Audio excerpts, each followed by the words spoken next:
महाराष्ट्र, महाराष्ट्राचा बुलंद आवाज. ताज्या बातम्या, मनोरंजन आणि व्हायरल बातम्यांसाठी यूथ महाराष्ट्र न्यूज चॅनल आजच सबस्क्राईब करा. नमस्कार, मी वैशाली कोळी, VSK ग्रुपची प्रोप्रायटर. आज पत्रकार परिषद ठेवण्याचं कारण एकच आहे की जो मला झालेला मानसिक त्रास, व्यावसायिकांना मानसिक त्रास होत नाही हा सगळ्यात मोठा मूर्खपणा आहे. खूप त्रास होतो. एखादा माणूस व्यवहार करत असतो, व्यावसायिक असतो, नाव मोठं होत असतं, तरीही जे काय आपला मित्रवर्ग असतात पहिला तोच घातक असतो. तो मी आज सिद्ध झालं. मानसिक त्रास एवढा झालाय की समोरचा व्यक्ती जो माझ्या मुलांसारखा वागवत होता तीच मुलं माझ्या मुलांना कापण्याची वार्ता करायला लागली. ज्या व्यक्तीला त्या नेहमी बर्थडे विश असो, अॅनिव्हर्सरी असो तर गिफ्ट द्यायची, तीच व्यक्ती तिच्या आबरू लुटायला निघाली. स्त्रियांमध्ये हा जो मानसिक त्रास आहे तो मी पहिल्यांदा बघितला आहे. व्यावसायिक हा मी गेले 10 वर्षापासून करत आहे. पार्टनरशिप डीड झाली, त्याच्यानंतर मी स्वतःच चालू केलं. स्वतःच चालू करतानाही फार त्रास झाला, पण जो आता मानसिक त्रास झाला तो मला पत्रकार परिषदेनं बोलवायला लागलं. कारण रितसर कंप्लेंट करून सुद्धा ते काय झालं नाहीये. आज जो मी सांगत आहे तो आमच्या मित्रमैत्रिणीमध्ये झालेला व्यवहार. मित्रमैत्रिणींचा व्यवहार जो आहे हा एक फ्रेंडली लोन होता. फ्रेंडली लोन मध्ये कसं असतं की समोरचा व्यक्ती बोलतो की चला तू चांगला बिझनेस करते, चांगला बिझनेस मध्ये तू पडली आहेस, तू व्यवहारिक आहेस, आम्हाला माहिती आहे.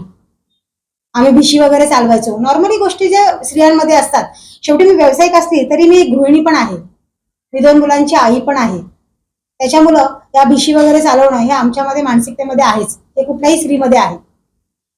त्याच्यानंतर त्या लोकांनी माझ्याकडे गुंतवणूक केली. अशी गुंतवणूक असं नाही की मी त्यांच्यावर रिव्हॉल्वर ठेवला आणि त्यांच्याकडून पैसे काढलेत किंवा त्यांना मी अजून काय आमिष दिलाय, काही नाहीये. सगळी लोक संसारिक आहेत, सगळी लोक 30+ आहेत आणि सगळ्यांना अक्कलदार सगळं आहे. म्हणजे ज्यांना मुलंवाला आहेत तर मला असं वाटतंय की त्यांना अक्कल नक्कीच आहे. त्यामुळे त्यांनी माझ्याकडे गुंतवणूक केली. गुंतवणूक केल्यानंतर त्यांना कोण गुरु भेटला माहिती नाहीये. सामाजिक दृष्ट्यामध्ये माझं थोडं नाव वर्चस्व यायला लागलं. त्याच्यामुळे त्यांची भावना, जलकुटपणा, स्वभाव कधी बदलला हा मला कळलंच नाही. एकत्र खाणार, एकत्र पिणार आणि एकत्र चहा वगैरे पिणारी आमची मैत्री. एकत्र आम्ही अलिबागला जाणार, आम्ही मैत्री आमची दाखल करणारी अशी आमची मैत्री. तरी सुद्धा त्याच्यामध्ये कोण गुरु भेटला की त्यांनी वैशाली कोळीला बदनाम करण्याचं ठरवलं. बदनाम करता करता असं झालं की त्यांच्यामध्ये एवढी ईर्ष्या तयार झाली की समोरची व्यक्तीने मला कापाकापीची आणि रेप करण्याच्या धमक्या चालू झाल्या. या धमक्या अशा झाल्या की त्यांचा मला मानसिक त्रास झाला. मानसिक त्रास हा नाही झाला की तुम्ही गुंड घेऊन येणार. मानसिक त्रास हा झाला की जी व्यक्ती माझ्याबरोबर खात आहे, पीत आहे, जी व्यक्ती आम्ही एकमेकांचे कपडे सुद्धा घालत आहेत, अशी व्यक्ती मला डायरेक्ट रेप करण्याच्या वार्ता करायला लागली. तुझ्या घरी गुंड पाठवून ही धमक्या द्यायला लागली. मानसिकदृष्ट्या त्यांचा पैशांचा नव्हताच. मला असं वाटलं पैशांचा का विषय असेल तर पैशांचा विषय मी माझी जमीन आणि माझा घरदार द्यायला निघाली की चला मैत्रीमध्ये हा वाद नको. पण तरी सुद्धा अशा लोकांकडे ती लोक जायला लागली, तिथून मला मानसिक त्रासाचे कॉल यायला लागलेत. अशा मला धमक्या यायला लागल्यात की त्यांचा हा मी प्रवृत्त करू शकत नाही. आज मी तुमच्या समोर बोलते याचं कारण त्यातून मी चालली आहे. आज 6 महिन्यापासून मी मानसिक त्रासामध्ये आहे. 2 वेळा मी पॅनेसी हॉस्पिटलमध्ये ऍडमिट होती. 5 फेब्रुवारीला पण मी ऍडमिट होती. तेव्हा काही नव्हतं, मला थोडा ब्रेनचा त्रास झाला. या मानसिक त्रासामुळेच मला तो त्रास झाला. तरी त्या मैत्रिणी मला भेटायला आल्या पॅनेसी हॉस्पिटलमध्ये आणि हॉस्पिटलमध्ये आल्यानंतर नॉर्मली चर्चा पण झाली, प्लस त्याही गोड बोलून धमकीही देऊन गेल्या की तुझा हा मानसिक त्रास आम्हाला सांगू नको, तुझा काही असेल ते सांगू नको, आम्हाला पैसे दे. ठीक आहे. त्याच्यानंतर मी विचार केला हा मानसिक त्रास होता मी त्यांच्या नावाने एक घर पण केलं होतं. सविता शेंडे तिचं नाव घेते मी. तिचं जी पण रक्कम निघत आहे ती रकमेचाही मी उल्लेख करते. आज ती रक्कम जी आहे ती रक्कम 9,65,840 रुपये होती. ती मी माझ्या सेलडीडच्या अग्रीमेंटमध्ये मेन्शन केली आहे आणि सेलडीडची कॉपीही जोडत आहे. त्या अग्रीमेंटमध्ये मेन्शन जोडताना जेव्हा मी उल्लेख केला माझ्या स्टेटमेंटचा तर तिच्या अंगावर 14,53,725 रुपये तिच्या अंगावर निघत होते. एवढे निघून सुद्धा तरी सुद्धा माझी मानसिकता अशी होती का नको, ते आपला देवाणघेवाण वेगळ्या पद्धतीचा होता. मी तिची रक्कम आलेली रक्कम त्या सेलडीडमध्ये टाकली. परंतु त्या घराची किंमत आहे 34 लाख रुपये. आजही तो सुकापूरमध्ये नवजीवन सोसायटीमध्ये माझा फ्लॅट आहे. तो माझ्या मिस्टरांच्या नावाने आहे. मिस्टरांच्या नावाने असण्याकरता मी माझ्या मिस्टरांना कन्व्हिन्स केला, कारण त्याचा बिझनेस आणि माझा बिझनेस पूर्णपणे वेगळा आहे आणि तो त्याचा घर होता. तरी सुद्धा मी त्याला कन्व्हिन्स करून तो घर नावावर द्यायला सांगितलं. घराची किंमत 34 लाख, पण त्या लेडीचं काही लोन झालं नाही. तिने 2-3 ठिकाणी LIC मध्ये लोन टाकलं, रायगड बँकेमध्ये लोन टाकलं, पण तिचं लोन झालं नाही. त्या कारणाने तो करारनामा आता रद्द होणार आहे आणि तो रद्द व्हावा, कारण ती पुढची रक्कम माझ्या मिस्टरांच्या अकाउंटमध्ये आलीच नाही. कारण त्याचा LICचा लोन अजूनही चालू आहे आणि त्याचे पैसे तो अजूनही हप्ते भरतो.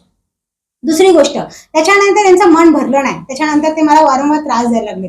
माझ्या घरी वारंवार येऊन, बेरात्री येऊन सुद्धा माझ्या सीसीटीव्ही फुटेजमध्ये यांचे फोटो काढलेले आहेत. त्रास होऊन तरी सुद्धा माझ्या मिस्टरांना मी कन्व्हिन्स केला की आपण त्यांना जमीन देऊ, मला त्रासातून मुक्त कर. दोघांच्या नावावर आमची रोह्यामध्ये जमीन आहे. आम्ही तयार झालो. ठीक आहे. त्याच्यानंतर ही लोक बऱ्याचशा वरिष्ठ लोकांकडे गेलेत ज्यांचा संबंधच नाहीये.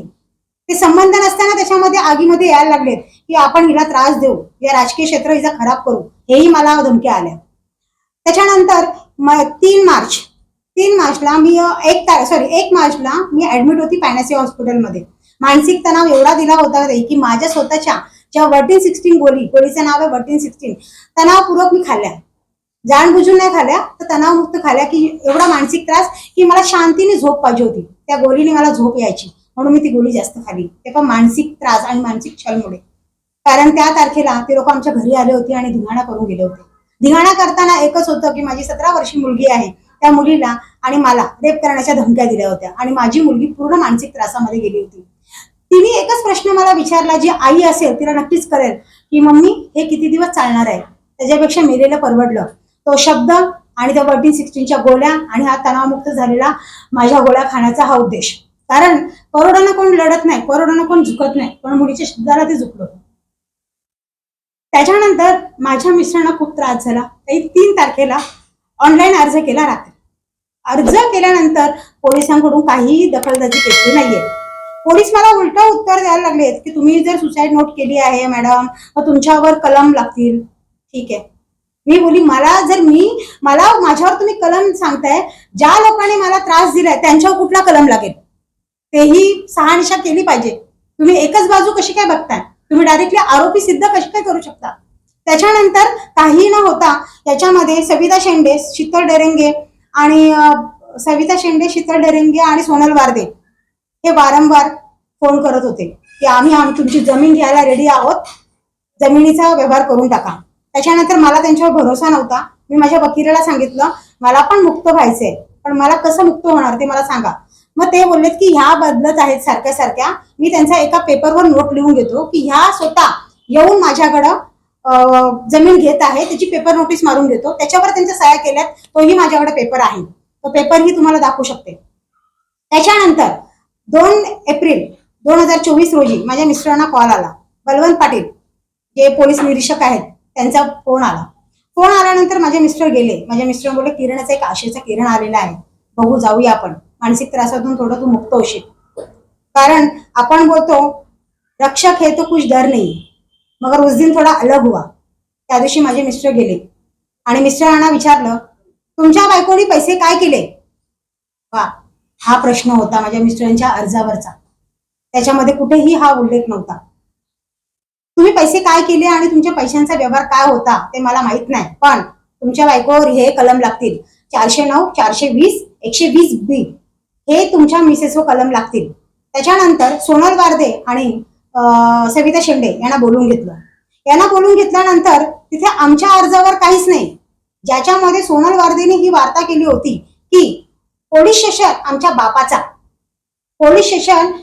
खानदेशवर बापाचा आहे, हे बलवंत पाटील सरांनी हे सिद्ध केलं. कारण त्या दिवशी त्यांनी तीच वार्ता केली. कारण माझ्या मिस्टरांना तुमची बायको अटक होईल विदाऊट तक्रार, माझ्यावर कुठलाही तक्रार नसताना त्याही आम्हाला कलम ठोकवले.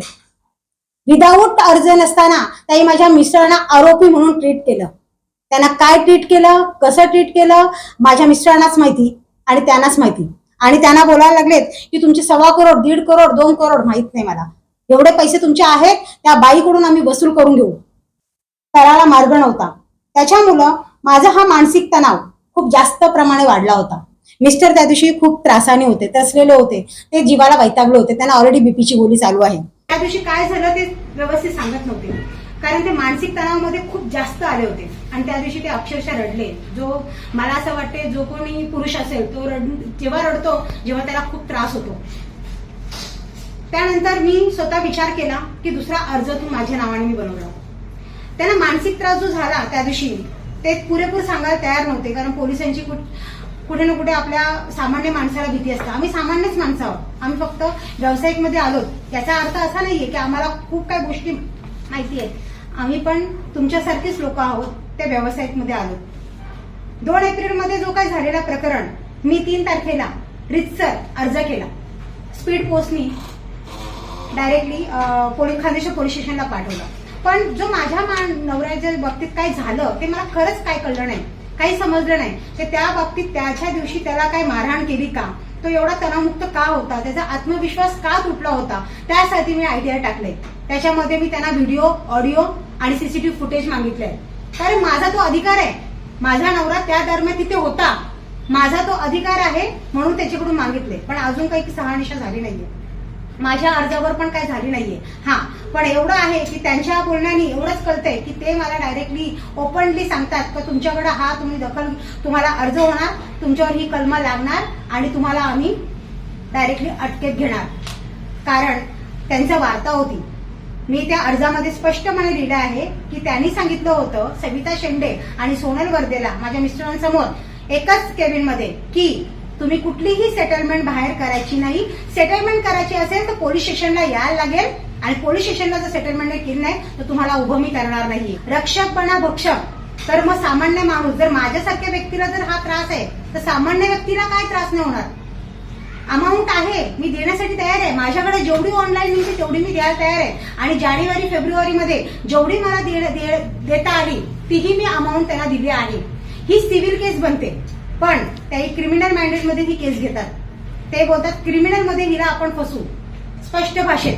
कारण एवढं तर लॉ माहिती आहे की सिव्हिल केसमध्ये जर तुम्ही कोणाचे पैसे घेताय आणि पैसे घेतल्यानंतर तुम्ही थोडी तरी रक्कम त्यांना देता तर ती सिव्हिल केस बनते. पण सिव्हिल केस न बनवता हे क्रिमिनल केस बनवतात आणि माझ्यावर अटकेचा दावा ठोकत आहेत. आम्ही कुठल्याही परिस्थितीमध्ये तुला अटक करू आणि तुझी जी काय प्रतिष्ठित आहे तुझी ती तुम्हाला मिटून दाखवू, हे ते सिद्ध केलं आहे. आणि आजही माझ्या अर्जाला, मिस्टरांच्या अर्जाला कमीत कमी 1.5 महिना 1.25 महिना होत चालला आहे. कुठलाही दखल न घेता आज दुसरा अर्ज पण त्यांच्याकडे पोहोचला आहे. त्याच्यावर न घेता, समोरच्यावर काही कारवाई न करता, तर मी आज आवाज उठवला नाही तर कोण करणार त्या गोष्टीसाठी. माझ्या मिस्टरांना सांगतात तुमच्या जेवढ्याही प्रॉपर्टी आहेत त्या मला लिहून द्या. हा कुठला अधिकार आहे? हा कुठल्या पोलीस स्टेशनला अधिकार आहे का? तर माझा न्याय मांडणं खूप गरजेचं आहे. कारण त्यांची धमकी वारंवार आहे की तुम्ही नक्की अटक होणार आणि तुम्हाला आम्ही कुठल्या कुठल्या केसमध्ये दाखल करणार. त्या दृष्टीने मी अजून डीसीपी पर्यंत पोहोचणार आहे. या दृष्टीने मी सपोर्ट पूर्णपणे करणार आहे आणि ह्याच्यामध्ये मागे हटणार नाही. कारण आज माझ्यासारखी व्यक्तीला जर एवढा त्रास आहे तर मी विचार करू शकते सर्वसामान्य माणूस इथपर्यंत पोहोचला तर त्या माणसाचं खूप हाल आहे. माझी निवेदन आहे पत्रकार परिषदेना की जे काय माझ्या बाबतीत घडलंय ते तुम्ही चांगल्या पद्धतीने आणि जे आहे तेच लिहावं, ही माझी विनंती आहे. आणि दुसरी गोष्ट, या पत्रकार परिषदेमध्ये अजून एक मी उल्लेख करते की खूप काही लोकांनी मला मजबुरीचा त्रास खूप दिला आहे. जी लोक ह्या व्यवहारामध्ये नाहीयेत, जी लोकांचा काही संबंध नाहीये तरी सुद्धा ह्याच्यामध्ये पडले आहेत, त्या लोकांना मी खरंच सोडणार नाही ना. त्यांना शासनाचे आणि कायदे शिकवणार ते आहेत. त्यांची नावं लवकरच मी घेणार आहे पुढची स्टेपमध्ये. नमस्कार.